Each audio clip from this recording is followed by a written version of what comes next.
ಅಗತ್ಯ ವಸ್ತುಗಳ ಬೆಲೆ ಮೇಲಿಂದ ಮೇಲೆ ಏರಿಕೆ ಆಗ್ತಾ ಇರೋದು ಬಡ ಹಾಗೂ ಮಧ್ಯಮ ವರ್ಗದ ಜನರ ಮೇಲೆ ಗಾಯದ ಮೇಲೆ ಬರೆ ಎಳೆಯುವಂತೆ ಪರಿಸ್ಥಿತಿ ಸೃಷ್ಟಿ ಮಾಡಿದೆ. ಅದರಲ್ಲೂ ನಿತ್ಯ ಅನಿವಾರ್ಯವಾದ ತರಕಾರಿಗಳು ಕೂಡ ಜನರ ಕೈಗೆಟುಕದಷ್ಟು ದುಬಾರಿ ಆಗ್ತಾ ಇದೆ. ಅದರಲ್ಲೂ ಅಡುಗೆಗೆ ಕಡ್ಡಾಯವಾಗಿ ಬೇಕಾದಂತ ಟೊಮ್ಯಾಟೊ ಬೆಲೆ ಕೇಳಿ ಗ್ರಾಹಕರು ಆಘಾತಕ್ಕೆ ಒಳಗಾಗ್ತಿದ್ದಾರೆ. ಬೆಂಗಳೂರಿನಲ್ಲಿ ಕಳೆದ ವಾರ ಕೆಜಿಗೆ 30ರಿಂದ 40 ರೂಪಾಯಿಗೆ ಮಾರಾಟವಾಗ್ತಿದ್ದ ಟೊಮ್ಯಾಟೊ ಈಗ 70ರಿಂದ 80 ರೂಪಾಯಿಗೆ ಮಾರಾಟವಾಗ್ತಾ ಇದೆ. ಇದು ಗ್ರಾಹಕರಿಗೆ ನುಂಗಲಾರದ ತುತ್ತಾಗಿ ಪರಿಣಮಿಸಿದೆ.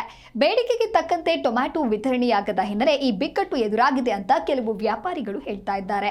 ಟೊಮ್ಯಾಟೊ ಮಾತ್ರವಲ್ಲದೆ ಇನ್ನೂ ಹಲವು ತರಕಾರಿಗಳ ಬೆಲೆಯೂ ಅಲ್ಪ ಪ್ರಮಾಣದಲ್ಲಿ ಏರಿಕೆಯಾಗಿದೆ.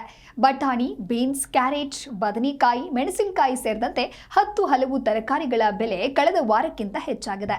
ಒಟ್ಟಾರೆ ತರಕಾರಿಗಳ ಖರೀದಿಗೆ ಅಂತ ಇಂತಿಷ್ಟು ಅಂತ ಹೇಳಿ ಬಜೆಟ್ ಫಿಕ್ಸ್ ಮಾಡಿಕೊಂಡು ಬರುವ ಗ್ರಾಹಕರು ಕೊಳ್ಳೋದಕ್ಕೆ ಹಿಂದೆ ಮುಂದೆ ನೋಡುವಂತಾಗಿದೆ.